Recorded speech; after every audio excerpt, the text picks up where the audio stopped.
ആരാധിക്കുവാൻ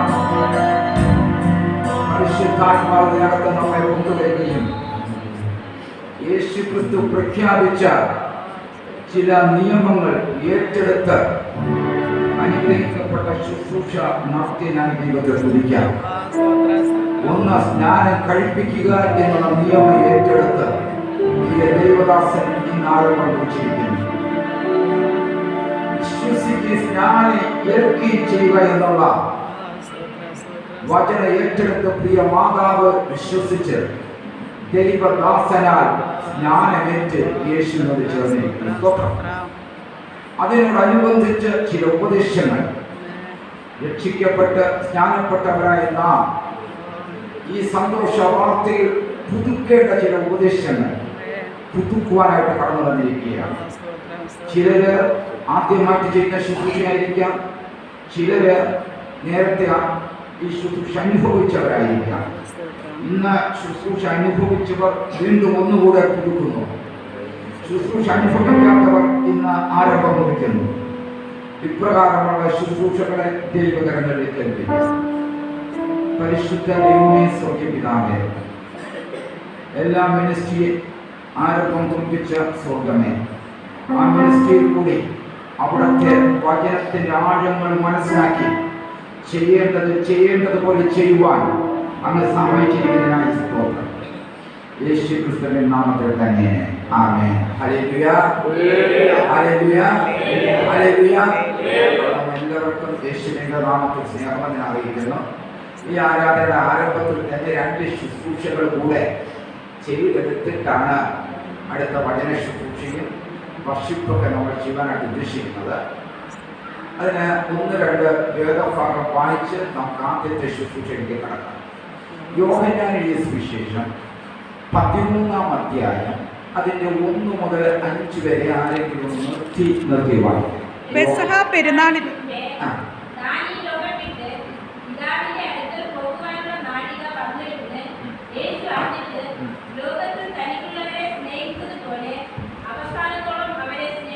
ആമേൻ.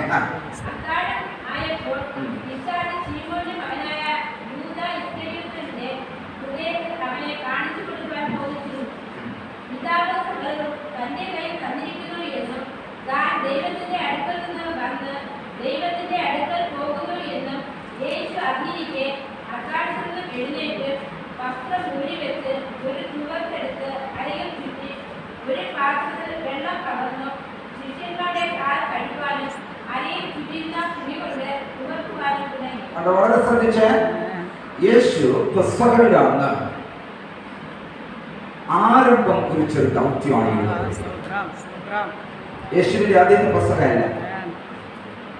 യേശു യഹൂദ പാരമ്പര്യത്തിൽ ജനിച്ചു വളർന്നു. ഇവിടെ ആയിരിക്കുന്ന കുഞ്ഞുങ്ങളുടെ ഒക്കെ പ്രായത്തില് യഹൂദന്മാരുടെ പുളിപ്പില്ലാത്ത അപ്പത്തിന്റെ ശുശ്രൂഷകൾ കണ്ടതാണ്, അങ്ങനെ അനുഭവിച്ചതാണ്.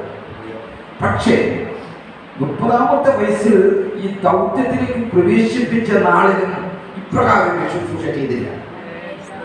യേശുവിനെ യൂദ കാണിച്ചു കൊടുത്ത ക്രൂശീകരണത്തിനും മുമ്പ് ചില മണിക്കൂറുകൾക്ക് മുമ്പ് ആരംഭത്തിന്റെ ശുശ്രൂഷ. അന്ന് വരെ യേശു തന്റെ ശിഷ്യന്മാരുടെ പാദങ്ങൾ കഴുകിയതായിട്ട് തുടച്ചതായിട്ടൊന്നും എഴുതിയിട്ടില്ല. അന്നൊരു വ്യത്യസ്ത ശുശ്രൂഷ ശിഷ്യന്മാർക്ക് അനുഭവിക്കാൻ സാധിക്കും.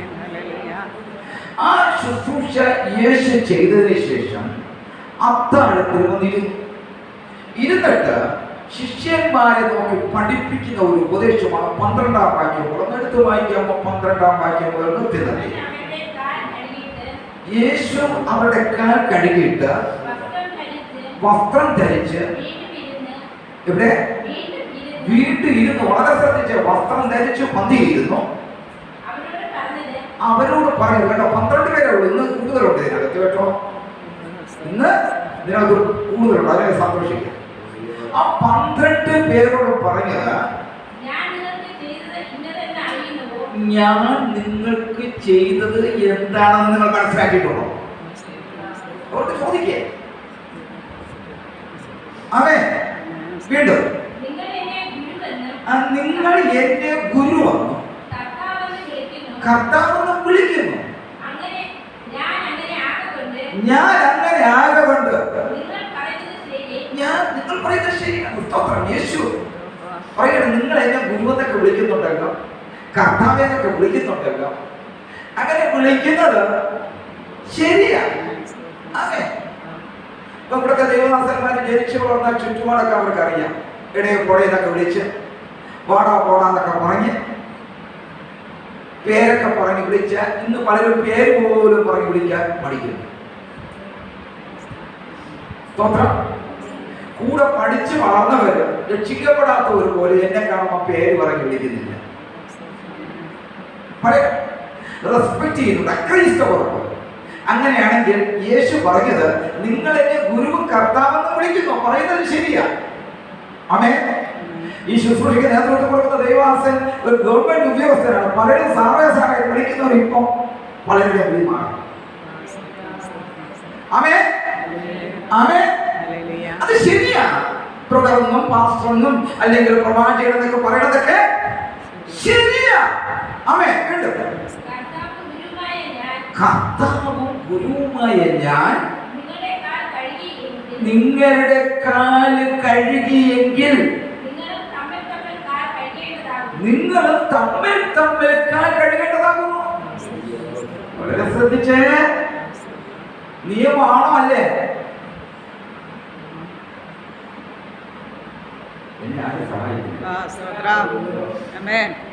ഇത് യേശു പറഞ്ഞ നിയമമാണോ അല്ലേ? പുസ്തകം എടുത്ത് വായിച്ച് ധ്യാനിക്കേ. ഞാൻ കർത്താവും ഗുരുവുമായ ഞാൻ നിങ്ങളുടെ പാദങ്ങൾ കഴുകിയെങ്കിൽ നിങ്ങളും തമ്മിൽ തമ്മിൽ കാൽ കഴുകേണ്ടതാകുന്നു. ഞാൻ 12 പേരെ കഴുകിയതുപോലെ ഇത് ശുശ്രൂഷയ്ക്ക് നേതൃത്വം കൊടുക്കുന്ന ദൈവദാസന്മാർ എല്ലാവരുടെയും കാല് കഴുകാനല്ല അവിടെ എഴുതിയിരിക്കുന്നത്. യേശു ചെയ്തതുപോലെ അല്ല, അല്പം വ്യത്യാസം. ഞാൻ നിങ്ങളുടെ കാലുകൾ കഴുകിയെങ്കിൽ നിങ്ങൾ എന്ത് ചെയ്യണം? തമ്മിൽ തമ്മിൽ. യേശു പത്രോസിന്റെ കാല് കഴിയുമ്പോൾ പത്രോസ് തിരിച്ച് യേശുവിന്റെ കാല് കഴുകിയില്ല. യേശു യോഹന്നാന്റെ കാല് കഴുകിയപ്പോൾ യോഹന്നാൻ എന്ത് ചെയ്തില്ല? യേശുവിന്റെ കാല് കഴുകിയില്ല. പക്ഷേ യോഹന്നാനെ പത്രോസേ നിങ്ങൾ തമ്മിൽ തമ്മിൽ കഴുകണം. ആമേൻ, ആമേൻ. തമ്മിൽ തമ്മിൽ കാലുകൾ കഴുകേണ്ടതാകുന്നു നിയമം. വീണ്ടും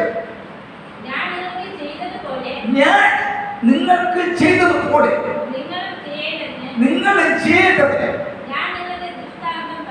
ഞാൻ നിങ്ങൾക്ക് എങ്ങനെ ചെയ്യണമെന്ന് കാണിച്ചു തന്നിരുന്നു. ഓ ഹല്ലേലൂയ. അതിനാണ് കാല് കഴുകി തുടയ്ക്കുന്നത് എങ്ങനെയാണെന്ന് നിങ്ങൾക്ക് കാണിച്ചു തന്നത്. നിങ്ങൾ എന്ത് ചെയ്യണം? ഒരുവന്റെ കാല് കഴുകിയിട്ട് ആ ആളിന്റെ കാലിനെ എന്ത് ചെയ്യണം? ഒന്ന് തുടച്ചിട്ട് എന്നിട്ട് ആ വ്യക്തി എന്ത് ചെയ്യണം? തിരിച്ച് തന്റെ കാല് കഴുകിയ വ്യക്തി എന്ത് ചെയ്യണം? കഴുകി തുടങ്ങണം. കഴിയുന്ന സഹോദരന്മാർ തമ്മിൽ കഴുകുക, സഹോദരിമാർ തമ്മിൽ കഴുകുക, ഭർത്താവും ഭാര്യയും തമ്മിൽ കഴുകുന്നത് ഏറ്റവും നല്ലതാണ്. എന്റെ ചിന്തയാണ്, ബൈബിൾ ഉപദേശം. കാരണം ഇന്ന് വരെ കാര്യങ്ങൾ വേണ്ട അല്ലാതെ കൊണ്ട് വേണ്ട. തമ്മിൽ കാൽ കഴുകേണ്ടതാണ്. വീണ്ടും ആമേൻ, ആമേൻ. ഞാൻ നിങ്ങളോട് പറയുന്നു, ദാസൻ യജമാനനേക്കാൾ വലിയവനല്ല. വളരെ ശ്രദ്ധിച്ചേ, നമ്മൾ ആരാ? ദാസന്മാരും ദാസിമാരും. യജമാനനാരാ? യേശു കർത്താവ്. അപ്പൊ ദാസന്മാരെ നമ്മൾ നമ്മുടെ യജമാനായ യേശുവിനേക്കാൾ വലിയവനല്ല. ദാസന്മാര് ആരെക്കാൾ വലിയവരാ? യജമാനേക്കാൾ വലിയവരായിക്കൊണ്ടിരിക്കുക. ദാസൻ യജമാനേക്കാൾ വലിയവനല്ല. ദൂതനെ അയച്ചത് ദൈവത്തെക്കാൾ ദൂതന്മാരും വലിയവരല്ല. ഇത് നിങ്ങൾ അറിയുന്നുവെങ്കിൽ ഹല്ലേലൂയ. ഇത് മനസ്സിലാക്കി ഞാൻ ചെയ്താൽ ഞാൻ ഭാഗ്യവാൻ. ഈ അമ്മ ചെയ്താൽ അമ്മ ഭാഗ്യവാൻ. ഇവിടെ ഇരിക്കുന്ന നിങ്ങൾ ആരൊക്കെ ഈ നിയമം അനുസരിക്കുന്നവർ സ്വർഗത്തിന്റെ ദൃഷ്ടിയിൽ ആരാണ്? ഭാഗ്യവാന്, ഭാഗ്യവതിയാണ്. നിങ്ങൾ എല്ലാവരെയും കുറിച്ച് ഞാൻ പറയുന്നില്ല. ഇത് തിരഞ്ഞെടുത്തവർക്ക് ആ, മാത്രം. സ്തോത്രം, സ്തോത്രം. ആര് തിരഞ്ഞെടുത്തത്? യേശു കർത്താവ്. ജനം തിരഞ്ഞെടുത്തതല്ല, യേശു കർത്താവ്. എംഎൽഎമാർ തിരഞ്ഞെടുത്തതല്ല, മെമ്പർമാർ തിരഞ്ഞെടുത്ത പ്രസിഡന്റ് അല്ല, ആ, സ്തോത്രം. പരിശുദ്ധാത്മാവ് തിരഞ്ഞെടുക്കപ്പെട്ടവർ. ആമേൻ. ഹല്ലേലൂയ. സ്വർഗ്ഗം തിരഞ്ഞെടുക്കപ്പെട്ടവർ ഇത് ചെയ്യും. ആ, അപ്പൊ സ്തോത്രം. ആരെങ്കിലും ചെയ്തില്ല എങ്കിൽ നമ്മൾ മനസ്സിലാക്കിക്കൊള്ളണം എന്തെന്നാണ് തിരഞ്ഞെടുത്തതല്ല. അവർ കുഴപ്പമല്ലെന്ന്. ആമേൻ. എന്റെ ഭാര്യ ചെയ്യാതിരുന്നാൽ ഞാൻ മനസ്സിലാക്കിക്കൊള്ള എന്റെ ഭാര്യയുടെ കുഴപ്പം അല്ല. എന്ത് ചെയ്തില്ല? ഈ ശുശ്രൂഷയ്ക്ക് അവിടെ എന്ത് ചെയ്തിട്ടില്ല? തിരഞ്ഞെടുത്തില്ല. ആ, സ്തോത്രം, സ്തോത്രം.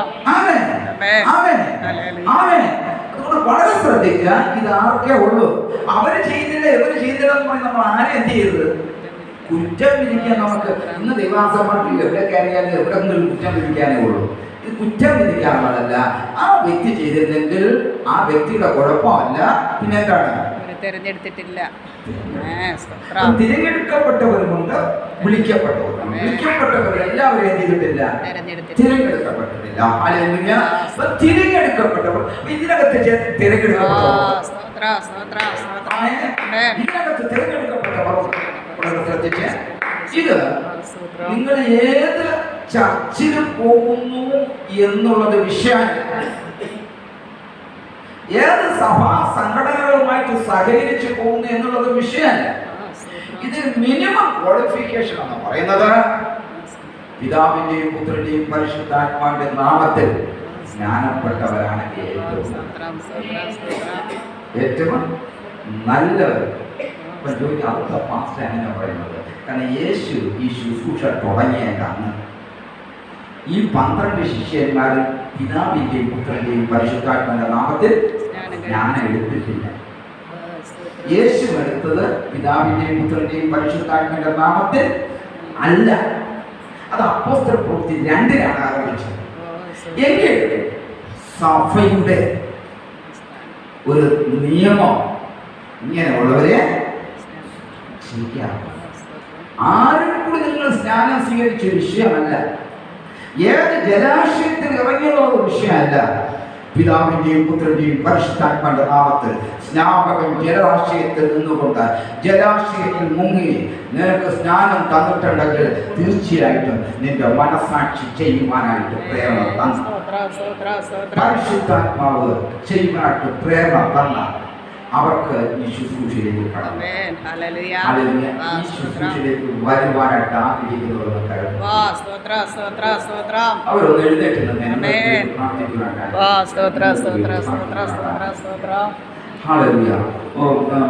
പാട്ടിന്റെ ഈരടികൾ പാടാനായിട്ട് കടന്നു വന്നിട്ട് ഓ പരിശുദ്ധ ദൈവമേ സ്വർഗ്ഗപിതാവേ, ഈ 2025 11-ാം മാസത്തിൽ 9-ാമത്തെ പകൽക്കാലം ഇവിടെ ആരംഭം കുറിച്ച ഭക്തരുടെ ഈ സമാപന പകൽക്കാലം അവിടുത്തെ ഉപദേശങ്ങൾ സ്വീകരിക്കുവാനും പുതുതായി തുടങ്ങുവാനും തുടങ്ങിയവർ വീണ്ടും അനുവർത്തിക്കുവാനും വേദപുസ്തകം പഠിപ്പിക്കുന്നത് ഞങ്ങൾ ഏറ്റെടുക്കുന്നുണ്ട് കർത്താവേ. ആ ശുശ്രൂഷയിലേക്ക് ഞങ്ങൾ നയിക്കുമാറാകണമേ. ആ ശുശ്രൂഷയിൽ പങ്കാളിത്തം വഹിക്കുവാൻ കർത്താവിന്റെ നാമത്തിൽ എഴുന്നേറ്റ് സമർപ്പിക്കുന്ന ഈ സഹോദരങ്ങൾക്കായി പ്രാർത്ഥിക്കുന്ന കർത്താവേ, എല്ലാവരെയും അനുഗ്രഹിക്കണമേ, എല്ലാവരെയും അനുഗ്രഹിക്കണമേ. പിതാവിന്റെയും പുത്രന്റെയും പരിശുദ്ധാത്മാവിന്റെ നാമത്തിൽ ഈ ഹാളിനകത്ത് നേരത്തെ അനേക ദൈവദാസന്മാർ ചെയ്തിട്ടുണ്ടായിരിക്കാം, അതൊന്നും ഞങ്ങൾക്കറിയത്തില്ല. എന്നാൽ എല്ലാ മിനിസ്ട്രിയുടെ നേതൃത്വത്തിൽ ആരംഭം കുറിക്കുന്ന ഈ ശുശ്രൂഷ യേശുവേ ഓ അവിടുത്തെ വരവുവരെയും ലോകത്തിന്റെ എല്ലാ ഭാഗങ്ങളിൽ ചെയ്തെടുക്കുവാൻ പരിശുദ്ധീകരിക്കുന്ന പദ്ധതികൾ ഞങ്ങൾ വിശ്വാസത്താൽ സ്വാഗതം ചെയ്യുന്നു. യേശുവേ നന്ദി. ഇതിൽ പങ്കാളിത്ത എല്ലാ ദൈവമക്കൾക്കായി സ്തോത്രം. യേശു ക്രിസ്തുവിന്റെ നാമത്തിൽ തന്നെ ആമേൻ.